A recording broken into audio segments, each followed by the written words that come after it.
It all started the night I opened my front door to find three men dressed in black tactical uniforms with shiny fake badges clipped to their chests, pounding on my porch as if they had the authority of God himself, shouting that they were HOA police sent by Karen, the self-proclaimed queen of our neighborhood, to arrest me for violating her so-called community laws. But what none of them knew, and what Karen had fatally underestimated, was that behind my calm eyes and the ordinary, suburban life I projected, I was the very same FBI agent that local gangs, corrupt politicians, and even cartel lords whispered about in fear. The one with a file so classified that even my colleagues never spoke my name aloud, and in that moment, as the fake officers threatened to drag me out of my own house in front of neighbors who peeked nervously from behind their blinds, I realized Karen had finally crossed the one line she could never come back from, because sending imposters to intimidate me wasn't just an HOA violation. It was federal-level fraud, impersonation of law enforcement, and conspiracy, crimes that could bury her and her cronies under more prison time than they could imagine.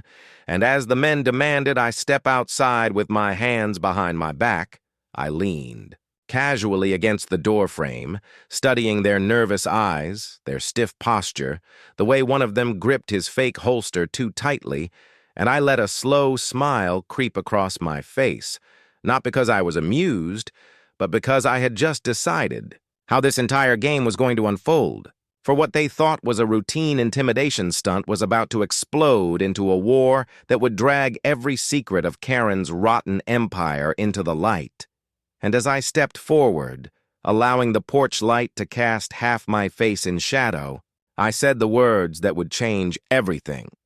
"Boys, you've just tried to arrest the wrong man."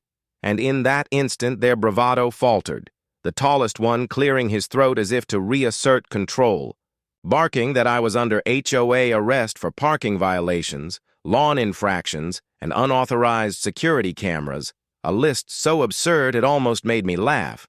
But instead of laughing, I locked eyes with him, tilting my head slightly the way I used to when interrogating suspects in darkened rooms. A trick that made people crumble under the weight of silence, and I could see his confidence drip away like sweat, because deep down, he knew something about me didn't add up. Yet Karen had filled. His head, with promises of power, told him that I was just another homeowner who needed to be taught a lesson, and that she, through her fake HOA police force, was untouchable. But as lightning flickered in the distance and the wind shifted, I knew the storm that was about to break over this neighborhood wasn't in the sky. It was me, and these men were the first casualties of Karen's arrogance. So when I finally stepped fully out onto the porch and let the door click shut behind me, the air grew heavy. The neighbors' blinds closed with quiet urgency, and the men shifted uneasily as I walked right up to the tallest one, leaned close enough that he could see the glint of steel under my jacket, and whispered, "I don't think you understand who you're dealing with," before grabbing his fake badge, turning it over in my hand and dropping it at his feet like a piece of trash. And in that moment, I saw it in their eyes, the realization that this wasn't going to go the way Karen had promised. Because this wasn't some homeowner trembling at the feet of a petty neighborhood dictator. This was the man the FBI kept in the shadows for the dirtiest work, the one who had dismantled gangs with nothing but his wit and a sidearm, the one who had walked into cartel compounds and walked out alive, the one who was trained not just to fight, but to hunt. And now the hunt was on, and the prey was every last one of them, starting with Karen, whose empire was built on intimidation, forged documents, and lies that reached far beyond HOA bylaws, stretching into money laundering, racketeering, and perhaps even deeper federal crimes. And as I stared these imposters down, the memory of how it all began rushed back. Karen moving into the neighborhood with her fake charm and iron grip, convincing homeowners she had authority where none existed, fining families for children's toys left on lawns, sending threatening letters at midnight, even having cars towed from their own driveways. And the worst part was that she built an inner circle of enforcers, people desperate for power or money, people who dressed up like fake police and thought wearing black boots gave them dominion over others. But she had chosen the wrong neighbor to threaten, because while I had kept my cover for years, living quietly, mowing my lawn, waving politely, at block parties, my true life was lived in the shadows of federal operations, where we learned patience, surveillance, and the art of striking only when the enemy thought they were safe, and Karen thought she was safe, thought she could rule. Unchallenged, thought her police could drag me out of my own home and humiliate me.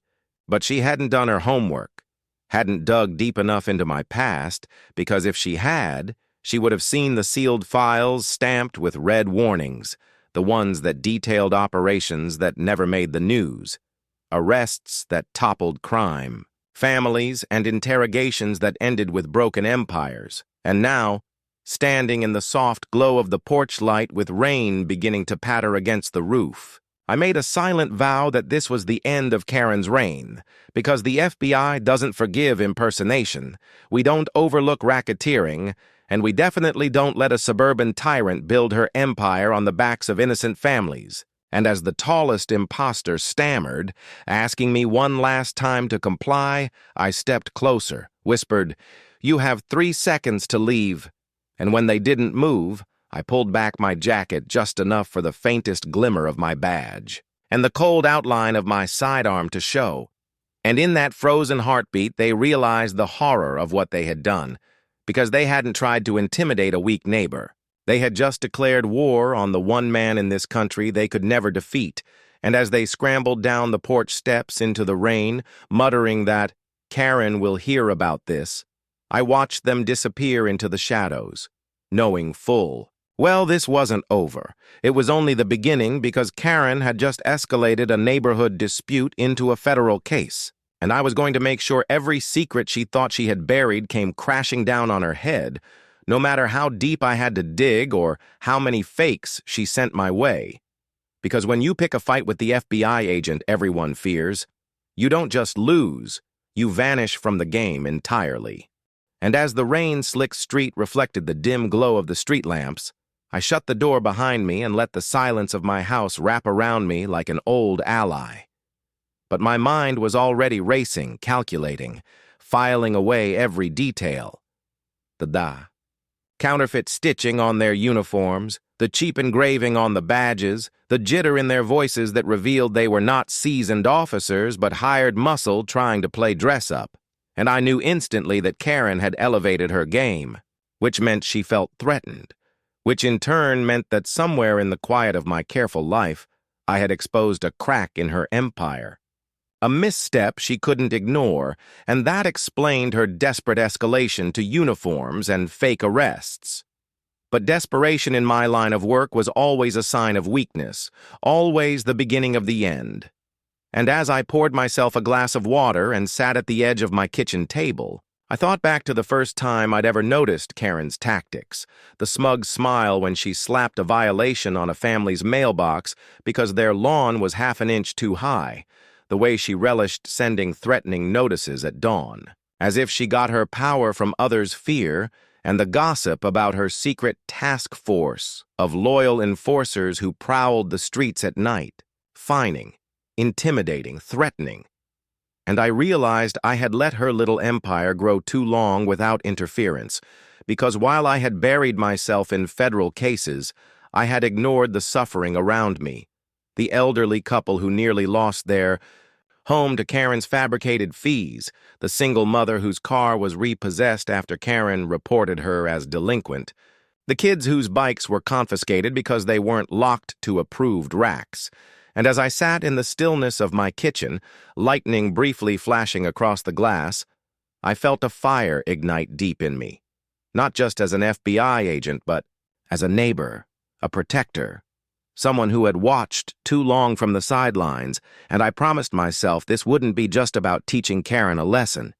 It would be about dismantling everything she had built, exposing every fake officer, every hidden account, every fraudulent fine, until her kingdom of control collapsed into rubble, and the next morning, while the neighborhood buzzed with whispers of what had happened at my house, I stepped out into the street deliberately, calm as ever, nodding politely to those who dared make eye contact, and I could see the relief in their faces, the unspoken gratitude that someone had finally stood up to Karen's so-called police, but fear still lingered, in the air like smoke after a fire, because everyone knew Karen's retaliation would come swift and merciless.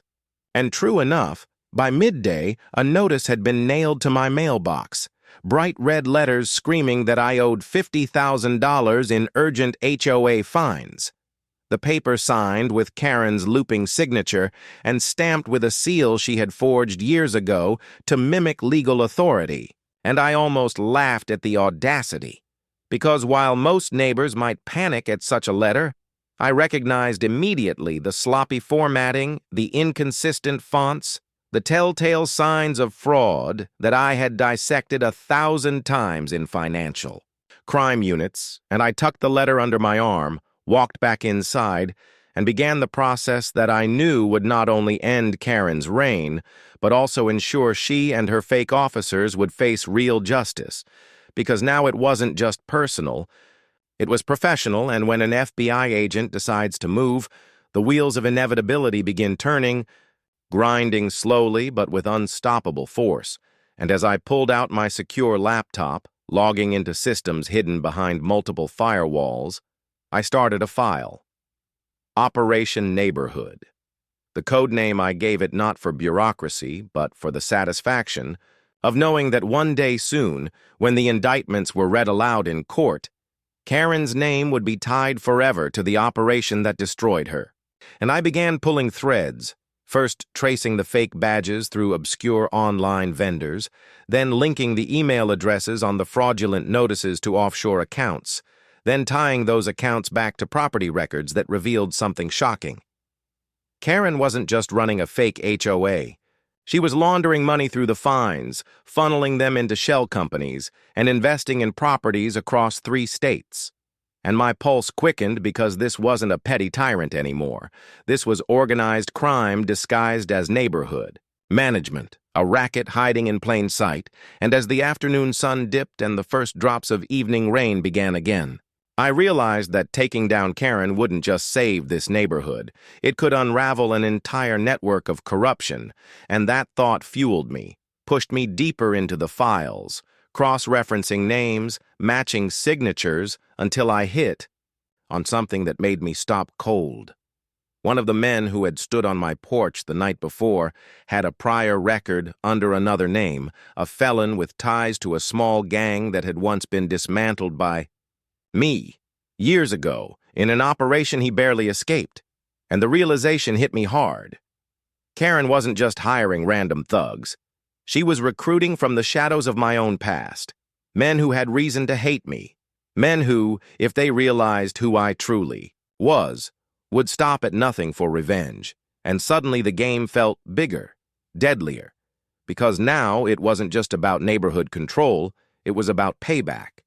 And as I sat back in my chair, staring at the screen glowing with names and dates, I understood that Karen had unwittingly placed herself at the center of a storm she couldn't control, and that storm was about to break. And the storm did break, not with thunder, but with the sound of Karen's voice echoing across the cul-de-sac the following evening, her shrill tones rising above the hum of crickets as she stood in front of my driveway, surrounded by her board. Members! A cluster of sycophants clutching clipboards and cameras, their smug faces lit by the glow of their phone screens as they recorded her little performance, and she declared loudly that I was a menace to the community, a danger who needed to be removed for the safety of all. Her words dripping with the kind of venom only a desperate tyrant can produce. But as I watched her from my window, sipping my coffee as if it were just another day, I couldn't help but marvel at the theater of it all, because she had no idea that every word was being recorded on my end as well. Evidence that would soon become a nail in her coffin, and when she noticed I wasn't reacting, she doubled down, calling forward 2 of her fake officers, different faces this time but the same shaky uniforms, and commanded them to march up. my lawn as if they were storming a fortress, and my neighbors gasped, some even filming, torn between fear and curiosity, while I calmly set my mug down, opened the door, and stepped out with the kind of presence that changes air itself, the kind of calm that predators recognize in an apex they cannot defeat. And as the imposters froze halfway up my lawn, sensing they were walking into something they didn't understand, I spoke clearly so everyone could hear. Karen, you are impersonating law enforcement, committing fraud, extortion, and harassment, all federal crimes, and as of this moment, you are under investigation. And though she scoffed, tossing her head back with false bravado, I saw her eyes flicker, saw the first hairline crack of fear split across her mask of arrogance, because even she, in her ignorance, knew deep down that what I said wasn't just a threat. It was a promise. And the neighbors knew it too, their murmurs rising like a tide, shifting subtly, no longer in awe of her power, but in doubt, in suspicion, and in that moment, the balance began to tip. Not fully, but enough for me to know that her empire of fear was weakening, and as I dismissed her fake officers with nothing more than a cold stare that sent them retreating back to her side, I stepped closer, close enough for only her to hear, and whispered, "You have no idea how deep I'm already in your world, Karen. And by the time I'm done, you won't just lose this neighborhood, you'll lose everything." And I turned my back on her and walked inside, leaving her fuming and flustered in front of an audience that no longer seemed quite so loyal. And that night, as I worked deep into the hours on my files, cross-checking offshore accounts, tracing the money trails she thought were hidden, I uncovered something even darker. Karen had connections to a construction firm notorious for bribing local officials, a firm under quiet federal observation for years. And by funneling HOA fines through their contracts, she wasn't just stealing.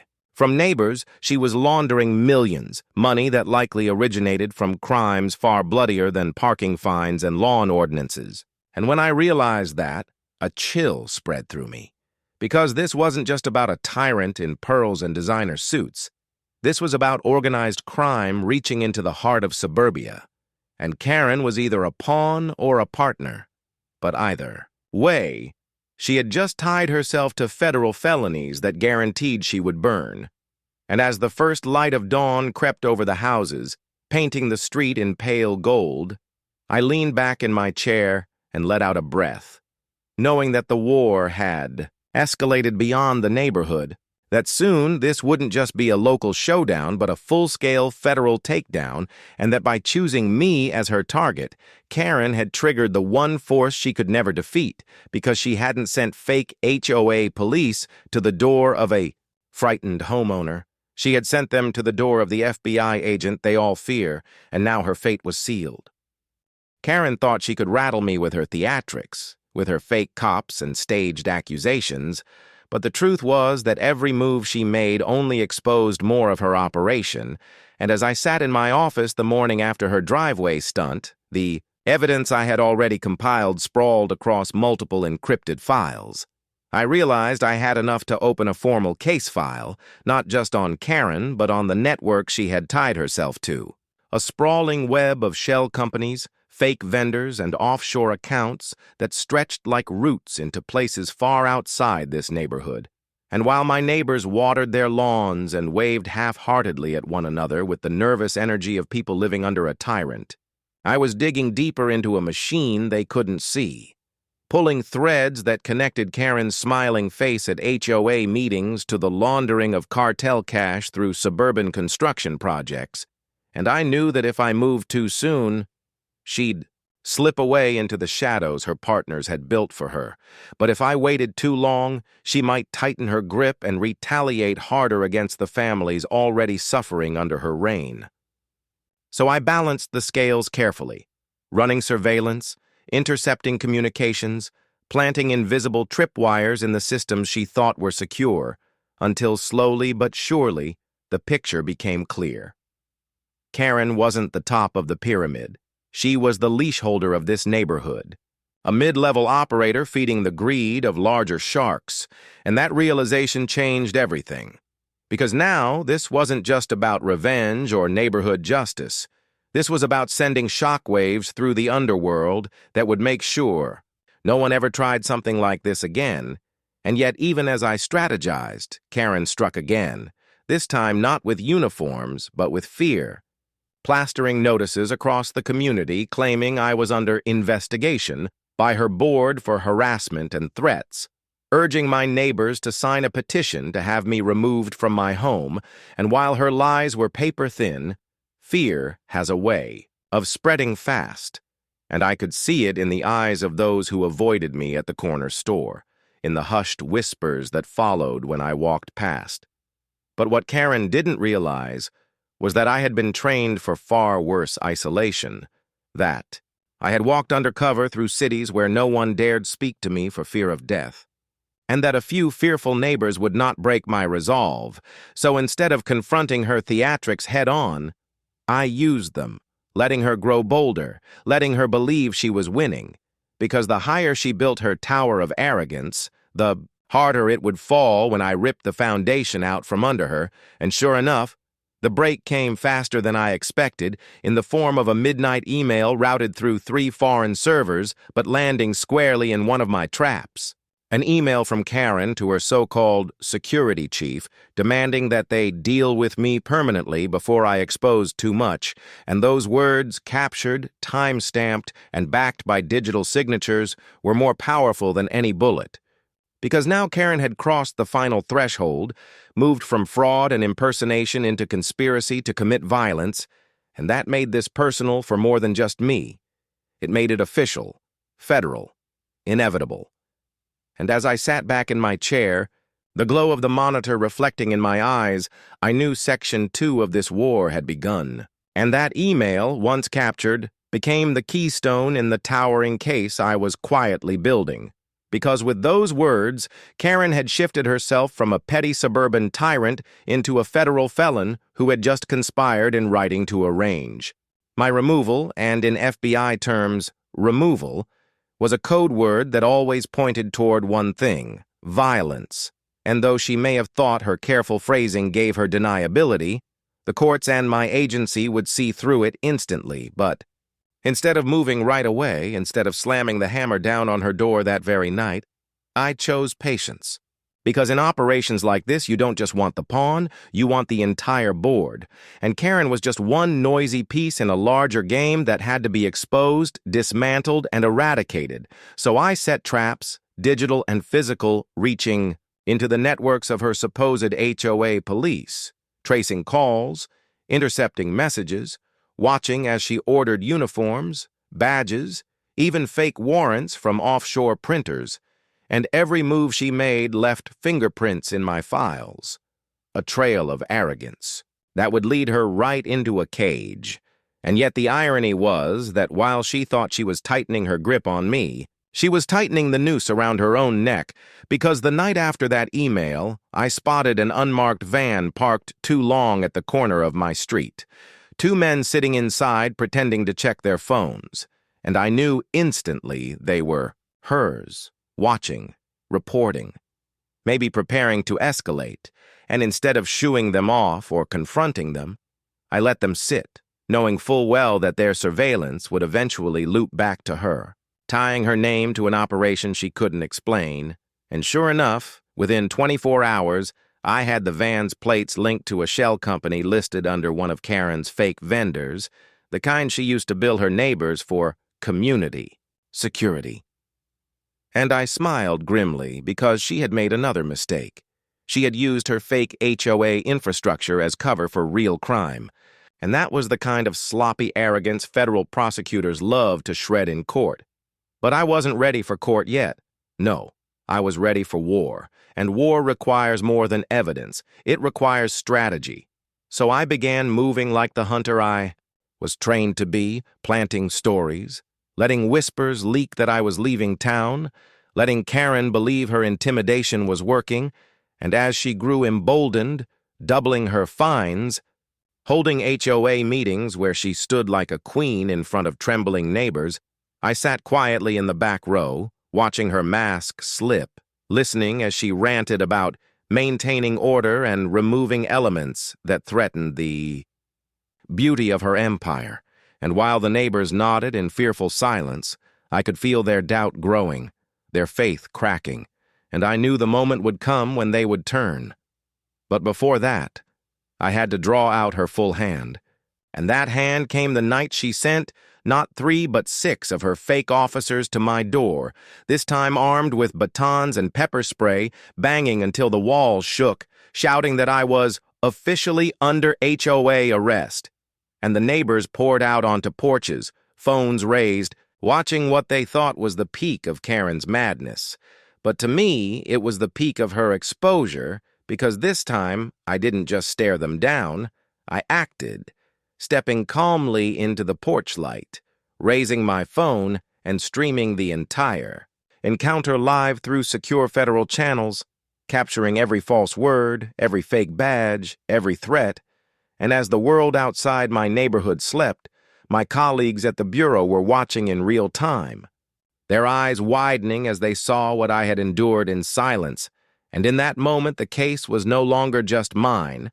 It belonged to the entire weight of the FBI, and Karen, in her arrogance, had just stepped into the federal spotlight, though she didn't know it yet, because when her men finally backed off, muttering threats about tomorrow, I simply closed my door and smiled.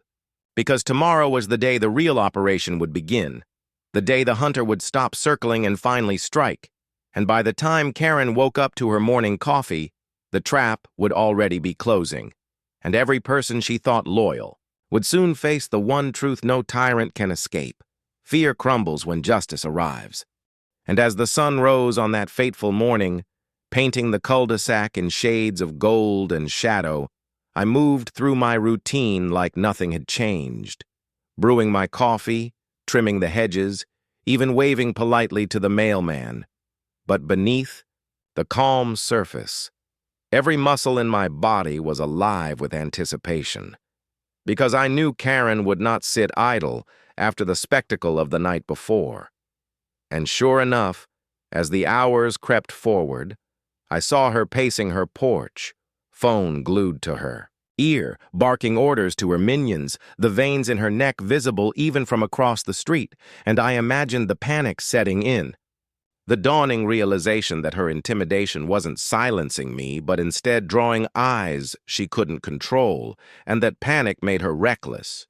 So reckless that by mid-afternoon, she convened an emergency HOA meeting in the community hall, summoning every homeowner with threats of doubled fines if they didn't attend, and I walked into that hall deliberately late, letting her stew as she whipped up the crowd with lies about how I was a criminal, a squatter, a danger to their peace, her voice rising higher as she sensed the cracks in her power widening.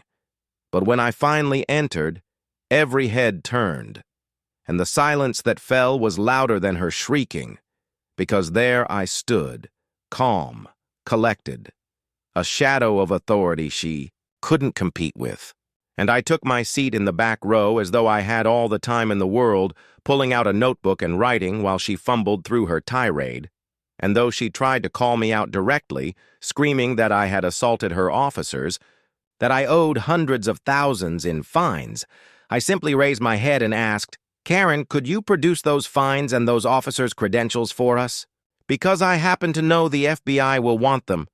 And the room froze, neighbors glancing at one another, whispers spreading like wildfire, because while many had suspected, none had confirmed until that moment that I wasn't just another homeowner, that I was something far more dangerous. And Karen's eyes widened, her mouth opening and closing like a fish as she stammered, searching for words. But the damage was done.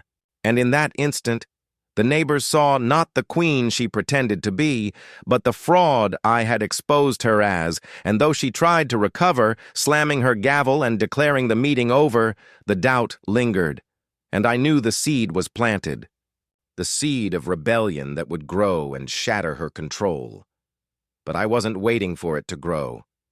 I was moving now, quietly, surgically, because that night I slipped into the darkness, not in disguise, but as myself, badge heavy in my pocket, sidearm cold against my hip, and I visited the office of her so-called HOA, a converted garage stacked with files, receipts, and computers, all guarded by nothing more than a flimsy lock and two men who thought dozing in lawn chairs was security.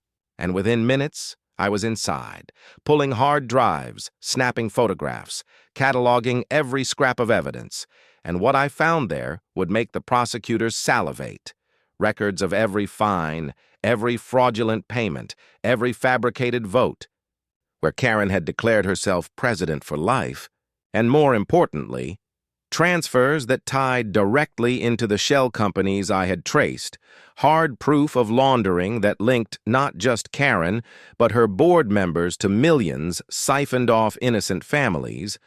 And as I slipped back into the night undetected, I knew the net was nearly ready to close, but Karen, in her blindness, thought she still had the upper hand, and the next morning she launched her final act of desperation, sending every one of her fake officers, more than a dozen this time, to march down my street in full mock uniform, sirens blaring from a rented SUV, lights flashing as if they were a legitimate raid team. And they surrounded my home in broad daylight, shouting into megaphones that I was under arrest, that I had until the count of 10 to surrender. And the neighborhood gathered in horror, children crying, parents clutching them tight, the air vibrating with fear. But I did not flinch.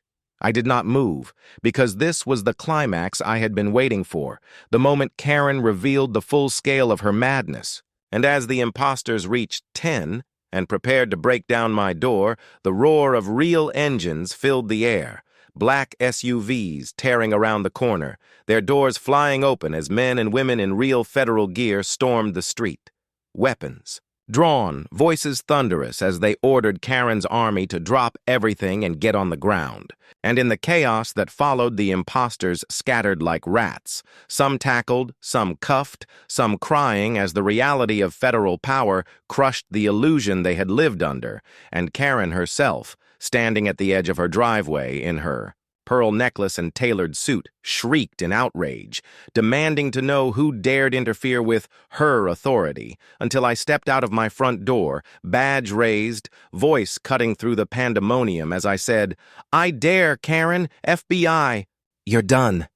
And the silence that followed was absolute, neighbors gasping, officers staring, Karen herself paling as though her soul had been ripped from her body. And in that silence I walked slowly toward her, every step echoing like a drumbeat of inevitability, and I told her in a voice that left no room for argument. "You thought you could play queen with fake laws and fake police, but now you answer to the real thing. And trust me, Karen, you're not ready for what comes next." And as the agents closed in on her, reading her rights as the cameras of stunned neighbors captured every moment, I knew Section 2 of this. War had ended exactly as I planned. Not with me in cuffs, but with Karen's empire crumbling under the weight of her own arrogance. And this was only the beginning, because behind Karen stood shadows far darker, and I was about to drag every one of them into the light. When the fire reduced my home to ashes, I swore it would be the last thing these people took from me. And over the next month, I moved like a ghost across the country, hunting Aegis in their own shadows, dismantling their safe houses, intercepting their shipments, flipping their mid-level commanders until the fear that once belonged to me began eating away at them instead. And with every move, I drew closer to the truth. Until one night, in a deserted airstrip outside Nevada, I cornered the man at the top, a silver-haired executive who smiled as if we were old friends and said, "Agent, you've won nothing. Our reach goes deeper than you can imagine." But when the FBI convoy rolled onto the tarmac, led not by traitors but by the director himself, I saw in the man's eyes the one thing he had never shown before, fear, because in my silence I had gathered every ounce of evidence, every encrypted file, every witness, and delivered it straight to the one office untouchable by his moles. And as the agents swarmed him and his guards, cuffing them under floodlights, I leaned close enough to whisper, This neighborhood war was never yours to win. You chose the wrong street. You chose the wrong agent. And he spat curses as they dragged him away, his empire collapsing before his eyes. While back in our suburban cul-de-sac, Karen herself stood pale and broken, brought from her cell to testify against the very men who had once backed her. Her arrogance burned away, leaving only a trembling woman who realized too late that she had been nothing but a disposable pawn, and when the trial ended months later with convictions that shook the entire shadow network of Aegis to the ground, I returned quietly to the same street, standing in front of the charred remains of my house, the neighbors gathering one by one to thank me, their fear replaced with pride, their voices rising not in whispers but in freedom. And as children laughed on the sidewalks where fake police once marched, I felt the weight of every choice, every battle, every scar, and knew that though my war with Karen had begun over a petty HOA fine, it had uncovered something far greater, something that nearly swallowed us all. And in that victory there was no triumph, only the quiet satisfaction of a man who had done his duty. And as I walked into the dawn, a rebuilt badge heavy in my pocket, I knew this.